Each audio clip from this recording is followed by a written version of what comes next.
High friends, welcome back to our YouTube channel. Veterinary ಏನೈತ್ಲ ಇನ್ನೂ 24 seat ಏನೈತ್ಲ vacant ಅದಾವು. ಅದಕ್ಕೋಸ್ಕರನ ಕೆ ಏನೈತ್ಲ ಫೈನಲ್ ರೌಂಡನ್ನು ನಡ್ಸತೈತಿ. ಯಾರಿಗೆಲ್ಲ ಇಂಟ್ರೆಸ್ಟ್ ಐತಿ ಅವ್ರು ಏನೈತ್ಲ ಪಾರ್ಟಿಸಿಪೇಟ್ ಮಾಡ್ಬೋದು.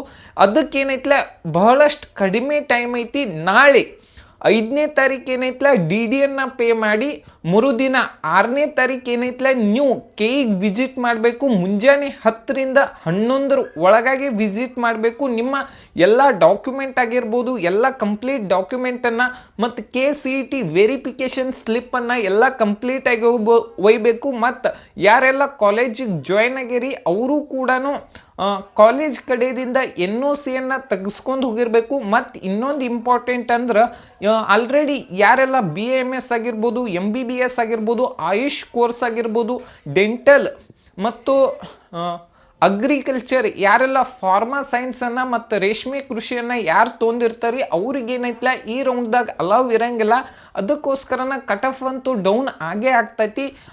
ಇದೊಂದು ಬೆಸ್ಟ್ ಅಪಾರ್ಚುನಿಟಿ ಅಂತಲೇ ಹೇಳ್ಬೋದು. ನಿಮ್ಮ ಫ್ರೆಂಡ್ಸಿಗೆಲ್ಲನೂ ಶೇರ್ ಮಾಡಿರಿ. ಯಾರ್ಯಾರೇ ಲಾಂಗ್ ಟರ್ಮ್ಗೆ ಹೋಗಿರ್ತಾರಲ್ಲ, ನಾಳೆ 5ನೇ ತಾರೀಕು ಏನಂದ್ರೆ DD ತೆಗೆಸ್ಕೊಂಡು ಎದ್ರದಂದ್ರೆ ಕರ್ನಾಟಕ ಪ್ರಾಧಿಕಾರದ DD ಫೀಸ್ ಎಷ್ಟೈತಿ ಅಂದ್ರೆ 78,000 ಐತಿ. 78,000 76,000 ರೂಪಾಯಿ ಫೀಸ್ ಐತಿ. ಅದನ್ನು DD ತೆಗೆಸ್ಕೊಂಡು ಮರುದಿನ 6ನೇ ತಾರೀಕು ಏನೈತ್ಲ KE ಆಫೀಸಿಗೆ ಏನೈತ್ಲ ವಿಸಿಟ್ ಮಾಡಬೇಕು.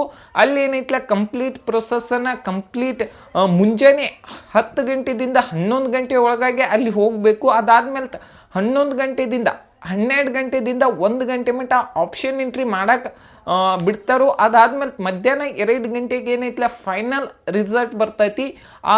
ಅದು ಮರುದಿನ 7th ಒಳಗೆ ಏನೈತ್ಲ ನೀವು ಕಾಲೇಜಿಗೆ ಹೋಗಿ ಏನೈತ್ಲ ಅಡ್ಮಿಷನ್ ಮಾಡ್ಕೋಬೇಕು. ಇದನ್ನ ಏನೈತ್ಲ ನಿಮ್ಮ ಫ್ರೆಂಡ್ಸ್ ಯಾರ್ಯಾರು ಲಾಂಗ್ ಟರ್ಮ್ಗೆ ಹೋಗಿರ್ತಾರೋ ಅವ್ರಿಗೆ ಸಿಗೋ ಚಾನ್ಸಸ್ ಇರ್ತೈತಿ. ಅದಕ್ಕೋಸ್ಕರ ಶೇರ್ ಮಾಡಿರಿ. Thank you.